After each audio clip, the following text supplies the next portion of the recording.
इस फिल्म में हम एक ऐसे राजा को देखेंगे जो दुनिया पर राज करने के लिए शैतान से सौदा करता है, लेकिन उस सौदे के बदले शैतान उससे उसका ही शरीर मांग लेता है ताकि उसके अंदर वो काले ड्रैगन की शक्ति को डाल सके, जो उसे इतना शक्तिशाली बना देगी कि वो दुनिया पर राज भी कर सकेगा। लेकिन काले ड्रैगन के कारण वो कभी अच्छा इंसान नहीं बन पाएगा। पर एक चीज है जो उस शैतान को रोक सकती है, और वो चीज है रोशनी की तलवार। इसलिए कि योद्धा उस रोशनी की तलवार को लाने निकल पड़ता है। तो क्या वो उस तलवार को प्राप्त करके राजा को खत्म कर पाएगा, या फिर वो राजा पूरी दुनिया को अपने कब्जे में कर लेगा? यही हम इस मूवी में जानेंगे, जिसकी शुरुआत में हम दाजी नाम की जादूगरनी को देखते हैं, जो काले ड्रैगन की शक्ति वाले राजा के साथ रहती है। तब राजा के कक्ष में एक आदमी आता है, जिसे देखकर दाजी अपने ऑक्टोपस जैसे टेंटिकल से उस पर हमला करके उसे हत्या कर देती है। दूसरी तरफ जीकी राजा के कुछ योद्धा और सिपाही राजा के पास जा रहे होते हैं, जिसने एक बुजुर्ग जादूगर और उसके शिशु को बंदी बना लिया है, क्योंकि वही जादूगर जानते हैं कि राजा को कैसे खत्म किया जा सकता है। तब जीफा नाम का योद्धा, जो जीकी राज्य का राजकुमार है, वो अपने सबसे खास दोस्त ले से कहता है कि चाहे कुछ भी हो जाए, राजा के महल में अपनी शक्तियों का प्रयोग मत करना, वरना उन्हें तुम्हारे बारे में सब पता चल जाएगा। जिस पर ले मान जाता है। अब वहाँ जियांग नाम के गुरु आकर सभी को राजा के बारे में बताते कि राजा ने बचपन में ही शैतान से सौदा कर लिया था, जिससे फिर शैतान ने उसे काले ड्रैगन की शक्ति दी थी। लेकिन राजा पूरी तरह से ड्रैगन तब बनेगा जब 3 सूरज आपस में मिलेंगे, इसलिए तुम्हें उन 3 सूरज के मिलने से पहले ही राजा को मारना होगा। लेकिन उसे कैसे मारना है वो जादूगर ही बता सकते, इसलिए हमें तुरंत राजा के महल जाकर उन्हें बचाना होगा। दूसरी तरफ राजा और दादी के सामने जादूगर को लाया जाता है, जिसे बंदी बनाकर रखा गया था। तो वहीं ले और बाकी तहखाने में पहुंच जाते, क्योंकि उन्हें लग रहा था कि जादूगर यहीं पर है। लेकिन उन्हें वहाँ जादूगर नहीं बल्कि उनके शिष्य दिखाई देते, जो सभी बच्चे थे, जिन्हें ऐसे जादू से कैद करके रखा गया था कि उसे तोड़कर बच्चों को आजाद करना नामुमकिन था। तब ना चाहते हुए भी ली अपनी शक्तियों का प्रयोग करके जेल को तोड़ देता है, लेकिन उसके जादू के कारण राजा के सेनापति को इसकी भनक लग जाती है, क्योंकि उसके पास रखा ली के पिता का पंख चमकने लगता है। दरअसल जिस टाइप से उन सभी के पास उड़ने वाली शक्तियां होती है, लेकिन सेनापति ने उसके पिता की शक्तियों को निकालकर उन्हें मार दिया। वहीं द राजा जादूगर से सवाल करते कि बताओ मेरा भविष्य क्या है, क्योंकि तुम्हारे आंखें भविष्य देख सकती है। तब राजा उसकी आंखों में अपना भविष्य देखता है, जिससे उसे पता चलता है कि वो जल्दी मर जाएगा, जो देखकर वो एकदम घबरा जाता है। इसलिए दादी सिपाहियों से कहकर तुरंत जादूगर की आंखें निकाल देने का आदेश दे देती है। दूसरी तरफ सारे बच्चे जीफा से कहते कि वो लोग हमारे गुरु को मार देंगे, तुम्हें कैसे भी करके उन्हें बचाना होगा। इसलिए अब जीफा वाले पहले बच्चों को सुरक्षित जगह ले जाने का बंदोबस्त करने लगते। वहीं इधर सिपाही जैसे ही जादूगर की आंखें निकालने वाले होते हैं कि तभी जियांग आकर वहाँ का समय रोक देता है, जिससे सारे सिपाही वहीं थम जाते हैं। वहीं जियांग राजा से कहते कि तुम्हारा ये साम्राज्य बहुत जल्द बर्बाद हो जाएगा और दुनिया पर राज करने की इच्छा तुम अपने दिल में लिए मर जाओगे। जिस पर राजा जवाब देता है कि ये सिर्फ तुम्हारी भूल है, ऐसा कभी नहीं होगा। तब दादी जियांग पर अपने टेंटिकल से हमला करने लगती है, तो वहीं सेनापति अपने विशाल और खतरनाक तेंदुओं पर सवार होकर ली और बाकियों के पीछे पड़ जाता है और चाबुक से उन पर हमला करने लगता है, जिससे ली और जीफा बच्चों को बचा रहे होते। तब ली अपने बिजलियों वाली शक्ति से एक बड़ी दीवार रास्ते में गिरा देता है, जिससे सेनापति आगे नहीं बढ़ पाता। दूसरी तरफ दादी जियांग को एक श्राप दे देती है, जिससे जब भी वो अपनी शक्तियों का प्रयोग करेंगे उनकी आयु कम होते जाएगी और जो भी अब तक उन्होंने सीखा वो भूल जाएंगे। जिसके बाद वो अपने टेंटिकल से उन्हें चारों तरफ से घेर लेती है। तब जादूगर अपनी एक आंख निकालकर जियांग को देने की कोशिश करते ताकि वो उस आंख की शक्तियों से खुद को बचा ले, लेकिन दादी उस आंख को पकड़कर अपने पास रख लेती है। तब वहाँ ली और जीफा भी आ जाते, जहाँ अब ली अपने बिजलियों से दादी पर हमला करता है, पर उन बिजलियों का उस पर कोई असर नहीं होता। इसलिए अब जादूगर अपनी शक्तियों का प्रयोग करते हुए जियांग और बाकियों को वहाँ से जाने कह देते, पर ये देखकर दादी जादूगर को अपनी शक्तियों से मार देती है। लेकिन समय रहते उनकी दूसरी आंख जियांग के पास आ जाती है, जिसे लेकर वो ली और जीफा के साथ अपने पालतू पक्षी पर सवार होकर वहाँ से चले जाते।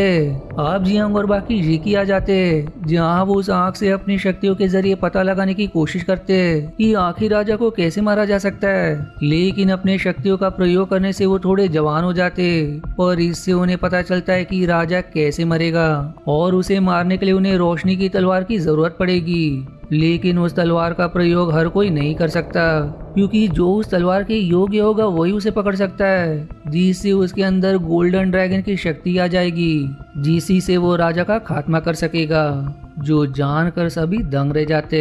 वहीं दूसरी आंख के जरिए दाजी और बाकियों को भी पता चल जाता है कि राजा को वो तलवार ही मार सकती है, जिसे लाने में जीकी योद्धा को भेजने वाला है। लेकिन दाजी कहती कि चाहे कुछ भी हो जाए वो तलवार उनके हाथ नहीं लगनी चाहिए। दूसरी तरफ ली उड़ने की बहुत कोशिश करता है, लेकिन उड़ नहीं पाता, क्योंकि अपने पिता की मृत्यु के बाद वो उड़ना तक भूल गया है। लेकिन जीफा उसे हिम्मत देता है कि एक दिन तुम जरूर उड़ोगे। जिसके बाद फिर जियांग उसे तलवार लाने भेजता है, जहाँ वो सबसे पहले एक जादुई पानी से किसी तरह का बबल बार निकालते हैं, जिसके अंदर नीजा नाम का एक छोटा और बहुत ही शरारती बच्चा होता है, जो इस सफर में ले के साथ रहेगा। साथ ही जियांग ले को 3 पोटली भी देता है, जो आगे उसके काम आएगी। इसलिए उसे लेकर ली अपने सफर शुरू कर देता है। दूसरी तरफ सेनापति एक बटरफ्लाई नाम की कठपुतली को जीवित करके ली के पीछे भेज देता है, ताकि वो उसे पल पल की खबर दे सके। वहीं इधर ली को एक पोटली से अजीब पौधा मिलता है, जो उसे आगे जाने का रास्ता बताएगा। लेकिन बदमाश नेजा उस पौधे को ही लेकर वहाँ से भागने लगता है। ली भी उसके पीछे जाता है, पर तब जमीन फाड़ कर एक बहुत ही विशाल और खतरनाक सेंटीपीड बाहर निकलता है, जो उन सभी पर हमला कर देता है, जो देखकर नेजा डर जाता है। लेकिन जैसे ही वो सेंटीपीड उसे खाने वाला होता है, ली अपनी शक्तियों का प्रयोग करते हुए उस सेंटीपीड को मार देता है। पर वहीं अब बदमाश नेजा ली से दूसरी पोटली लेकर उसे खोल देता है, जिसमें से एक अजीब मछली जैसा क्रीचर बाहर आता है। लेकिन वो क्रीचर नेजा को देखकर घबरा जाता है, क्योंकि नेजा ने उसके पूरे ट्राइब में तबाही मचा कर रखी थी। इसीलिए जियांग ने नेजा का अग्नि वाला पहिया उस क्रीचर के पिता को दे दिया था, जिससे ही नेजा उड़ सकता था। तब वो क्रीचर नेजा पर अजीब धुआं मार देता है, जिससे नेजा बड़ा बनकर बेहोश हो जाता है। अब नेजा को जब होश आता है, तब ली उसे सारी बात बताता है कि वो इस सफर पर क्यों निकले और कैसे भी करके उन्हें वो तलवार प्राप्त करना है। जिस पर हम नेजा इस शर्त पर उसकी मदद करने के लिए राजी हो जाता है कि ली उसे उसका पहिया ला कर देगा। जिसके बाद वो दोनों आगे बढ़ना शुरू करते हैं। उन्हें अब एक जगह गुआन नाम का आदमी दिखाई देता है, जिसने अपनी शक्तियों से एक जादुई पत्थर बनाया था, जो देखकर नेजा उससे उसका पत्थर ले लेता है, क्योंकि उस पत्थर को बहुत ही ज्यादा शक्तिशाली माना जाता है। लेकिन इससे गुआन गुस्से में ले और नेजा पर हमला कर देता है। वो दोनों भी अब उस पर जवाबी हमला करते हैं। जहां नेजा अपनी अल्फा रिंग से गुआंग पर हमला कर रहा होता है, तो वहीं ले बिजलियों से, जिससे अब दोनों मिलकर गुआंग पर भारी पड़ रहे थे। तब नेजा की शक्तियों से वो पत्थर जलने लगता है, जिससे उसे समझ आ जाता है कि ये पत्थर नकली है। लेकिन इस चीज से अचानक ही गुआंग बुजुर्ग से जवान हो जाता है। दरअसल गुआंग जीकी का काफी बहादुर योद्धा था, लेकिन दाजी ने अपने रास्ते की रुकावट समझकर उसे यहाँ कैद कर दिया। पर नेजा के पत्थर को छूते ही गुआंग फिर से आजाद हो गया।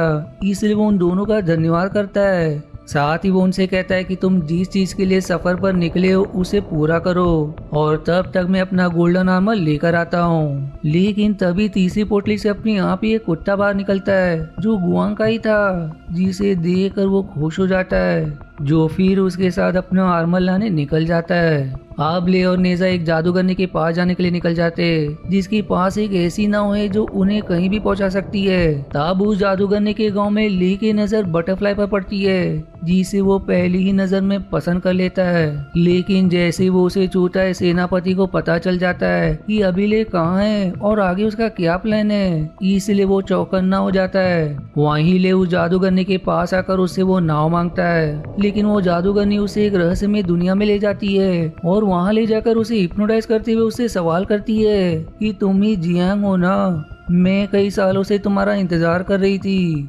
दरअसल काफी साल पहले जियांग ने जादूगरनी से वादा किया था कि वो फिर से उससे मिलने जरूर आएंगे, लेकिन वो उससे मिलने नहीं आए। इसलिए तब से जादूगरनी सभी को रहस्यमय दुनिया में ले जाकर उन्हें वहीं बंदी बना लेती है। पर भाग्य से वो पौधा ली को हिप्नोटाइज से बाहर निकालकर उस नाव को चुराने की कोशिश करता है, जो देखकर जादूगरनी सभी पर हमला कर देती है। पर तभी वहाँ बटरफ्लाई आ जाती है, जो उस नाव को लेकर ले के साथ उस गांव से निकल जाती है, ताकि हर समय ले पर नजर रख सके। अब रास्ते में नेजा को बटरफ्लाई पर शक होने लगता है, क्योंकि उसे तलवार के बारे में पहले ही पता था। इसलिए वो जबरदस्ती उसे पूछने की कोशिश करता है कि आखिर तुम कौन हो और किसके लिए काम करती हो। लेकिन ये देखकर वो मछली जैसा क्रीचर नेजा पर धुआं मारकर उसे फिर से बच्चा बना देता है। आप कुछ समय बाद सुबह हो जाती है, जहाँ सूरज निकलता हुआ देख बटरफ्लाई को काफी अच्छा लगता है। लेकिन तभी सेनापति उसकी यादें निकालने लगता है। बटरफ्लाई अब ले से कहती कि हर सुबह मेरी यादें मिट जाती है, लेकिन मैं ऐसे बिल्कुल नहीं चाहती। इसलिए अबले अपने जादू से उसके निकलते हुए यादों को रोक देता है, जो देखकर बटरफ्लाई खुश हो जाती है और फिर धीरे धीरे खुद भी ले को पसंद करने लगती है। फिर रात को अचानक से वो मछली जैसा क्रीचर खुश हो रहा होता है, क्योंकि समुंदर में उसका घर आ गया था, जो देखकर छोटा नेजा उसे मारने की कोशिश करता है। तब वहाँ उस क्रीचर के पिता द्वारा भेजा हुआ ऑक्टोपस आकर नेजा को अपने साथ क्रीचर के पिता के पास ले जाता है, जहाँ क्रीचर का पिता नेजा से कहता है कि लाओ मुझे मेरा बेटा वापस कर दो। लेकिन नेजा उस क्रीचर को वापस करने के बजाय छोटे अल्फा रिंग से सभी पर हमला करने के बाद उन पर सुसु कर देता है, और अब जब सभी उसे गिरने की कोशिश करते तब वो उस पर फाट मारकर उन्हें उड़ा देता है,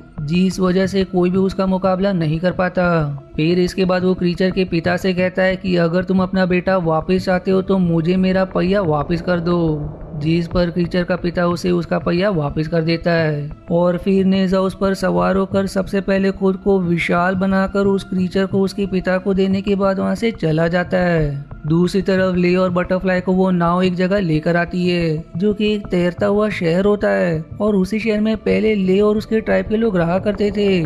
पर वहां आने के बाद उसे अपने पिता की याद आने लगती है, और यही वजह थी कि ले शहर को छोड़कर जीकी के साथ मिल गया ताकि वो अपने पिता का बदला ले सके।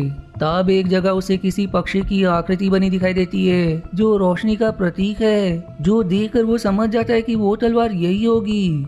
वो अब अपनी बिजलियों के जरिए पक्षी के पीछे से आ रही रोशनी पर हमला करता है, जिससे अब वहाँ वो तलवार प्रकट हो जाती है, जो पत्थर में दबी हुई थी, जो देखकर दोनों भी खुश हो जाते हैं। लेकिन तभी वहाँ सेनापति भी अपने साथियों के साथ आकर उन पर हमला कर देता है, क्योंकि बटरफ्लाई के कारण उसे ले की लोकेशन मिल गई थी, जो जानकर ले हैरान हो जाता है कि बटरफ्लाई ने उसे धोखा दिया। लेकिन वो उससे माफी मांगती है कि मैं इसे बिल्कुल भी नहीं चाहती थी। तब सेनापति चाबुक से ले को पकड़कर अपने एक सिपाही को वो तलवार निकालने भेज देता है, लेकिन जैसे वो उसे छूता है वो राख में बदल जाता है, जो देखकर बटरफ्लाई सेनापति से कहती कि ले को छोड़ दो, मैं तुम्हें वो तलवार लाकर दूंगी।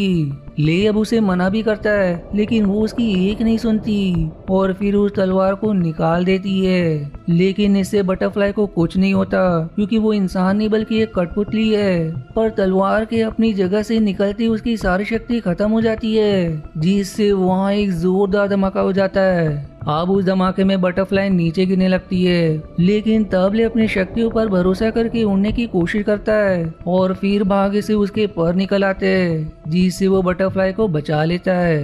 पर अब तक वो एकदम घायल हो चुकी थी, इसलिए मरते समय वो उससे कहती कि तुमने मुझे सुबह का सूरज तो दिखा दिया, पर अब मैं डूबते हुए सूरज को तुम्हारे साथ देखना चाहती हूँ, ताकि मैं खुशी से मर सकूं। लेकिन जैसे ही बटरफ्लाई को सूरज के पास लेकर आता है, वो पत्थर में बदल जाती है, जो देखकर वो एकदम दुखी हो जाता है। साथ ही तीनों सूरज का मिलन भी होने वाला था, इसलिए वो तलवार लेकर जीकी जाने के लिए निकल जाता है, जहाँ रास्ते में नेजा और गुआंग भी उसके साथ शामिल हो जाते हैं। वहीं गुआंग को उसका आर्मर भी मिल गया था। दूसरी तरफ दादी शीकी पर हमला करने अपने सिपाहियों को भेज देती है, जिसके जवाब में जियांग अपने जादुई पिलर से उन पर हमला करने की कोशिश करते हैं, लेकिन फिर से जादू का प्रयोग करने के कारण वो काफी जवान हो गए थे, जिससे उन्हें याद ही नहीं होता कि आखिर पत्थर को किस सीक्वेंस में लगाना है। तब भाग्य से वहाँ ले और बाकी आकर सिपाहियों पर जवाबी हमला करते, जो देखकर अब दादी सेनापति को एक विशाल और खतरनाक शैतान में बदल देती है, जो ले और बाकियों पर धावा बोल देता है। लेकिन बाकी भी उस पर अपनी शक्तियों से हमला करते, पर तब भी वो शैतान ताकतवर था। इधर जियांग अपने शक्तियों का प्रयोग करते करते एकदम बच्चे बन गए होते, इसलिए दादी अब अपने टेंटिकल से उनका अपहरण कर लेती है। दूसरी तरफ सेनापति जीफा के पिता पर हमला कर देता है, जिससे वो बुरी तरह से घायल हो जाते हैं, और अपनी आखिरी समय में जीफा से कहते कि उस तलवार को जियांग के जादुई पानी में डाल दो, जिससे तलवार की शक्ति वापस आ जाएगी, जो इतना कहकर अपना दम तोड़ देते। इसलिए अब जीफा तलवार के साथ खुद भी उस जादुई पानी में चला जाता है, और जब वो वापस आता है तो उसके अंदर गोल्डन ड्रैगन की शक्ति आ चुकी होती है, यानी कि तलवार ने उसे अपने योग्य चुन लिया है, जिससे अब जीफा उस तलवार से एक ही वार करके सेनापति को मार गिराता है, जो देखकर ले और बाकी खुश हो जाते हैं। लेकिन अब तीनों सूरज का मिलन हो चुका था, जिससे राजा के अंदर काले ड्रैगन की पूरी शक्ति आ जाती है। साथ ही उसके पास छोटा जियांग भी होता है। तो क्या ले और बाकी राजा को उस तलवार से मार पाएंगे? इसी की जानकारी हमें इसके अगले पार्ट में दिखाई जाएगी, जो दुर्भाग्य से अभी तक रिलीज नहीं हुई है। जो जैसी रिलीज होती है मैं आपको तुरंत एक्सप्लेन कर दूंगा। तो मिलते अब अगले मूवी के एक्सप्लेनेशन पर। तब तक के लिए धन्यवाद दोस्तों। आशा है आपको मेरी एक्सप्लेनेशन पसंद आई। यदि हाँ तो प्लीज वीडियो को लाइक करना और चैनल को सब्सक्राइब करके सपोर्ट करना ना भूलें। मिलते हैं अगले एक्सप्लेनेशन वीडियो में। तब तक के लिए धन्यवाद दोस्तों।